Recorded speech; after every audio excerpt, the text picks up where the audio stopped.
وقت دکھائی نہیں دیتا مگر دیکھا بہت کچھ جاتا ہے۔ جو تکلیف اللہ کی یاد دلائے وہ تکلیف نہیں نعمت ہوتی ہے۔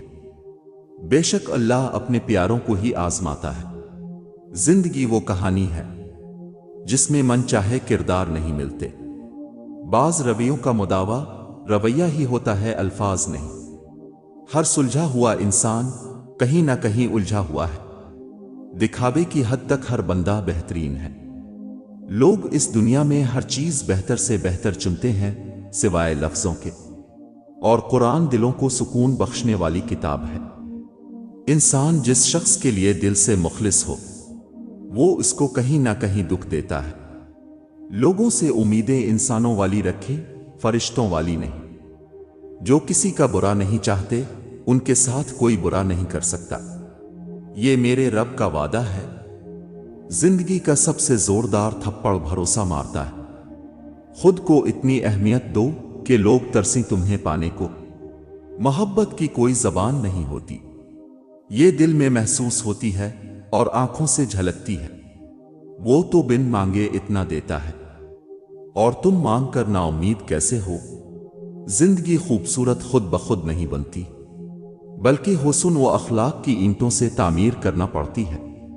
الفاظ اتنے خوبصورت ہوں یا نہ ہوں، لیکن الفاظ کے پیچھے چھپا ہوا احساس اتنا خوبصورت ہو جو دلوں کو چھو جائے۔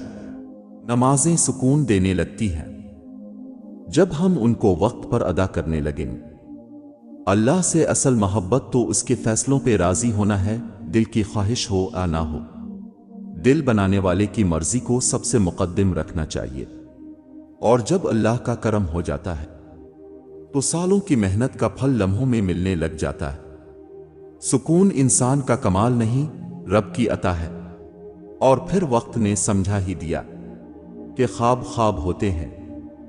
تقویٰ یہ ہے کہ تیرا رب تجھے وہاں کبھی نہ پائے جہاں اس نے منع کیا ہے۔ جو شخص واقعی اللہ کو اپنا خاص خیال بناتا ہے، اللہ اس کے تمام معاملات کو جمع کرتا ہے اور انہیں سیدھا کر دیتا ہے۔ یا اللہ اپنے علاوہ کبھی کسی کا محتاج نہ بنانا۔ اللہ مجھے اور اب سب کو آسمان کے ستاروں اور سمندر کی لہروں سے بھی زیادہ خوشیاں نصیب کرے، آمین۔ آپ کسی کی عادت تو بدل سکتے ہیں مگر فطرت کبھی نہیں بدل سکتے۔ جو اپنا معاملہ اللہ پر چھوڑ دیتے ہیں اللہ انہیں کبھی بے سہارا نہیں چھوڑتا۔ درود پاک پڑھنے والا شخص ایک ہی راستے پر چلے گا، اور وہ ہے جنت کا راستہ۔ ہم ہمیشہ نعمتوں کو اپنی نیکیوں کا انعام سمجھتے ہیں اور مصیبتوں کو گناہوں کی سزا۔ اس دنیا میں جزا بہت کم ملتا ہے اور اس میں بھی امتحان ہوتا ہے۔ نعمت شکر کا امتحان ہوتا ہے اور مصیبت صبر کا۔ ہماری بہت چھوٹی سی مگر خالص نیکی جنت میں جانے کا سبب بن سکتی ہے۔ کسی بھی نیکی کو جلدی ادا کیا کرے اور اسے حقیر نہ سمجھی۔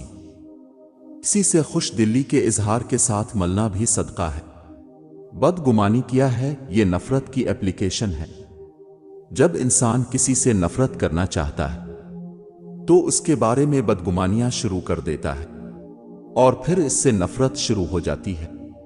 کچھ عادتیں زندگی ہوتی ہیں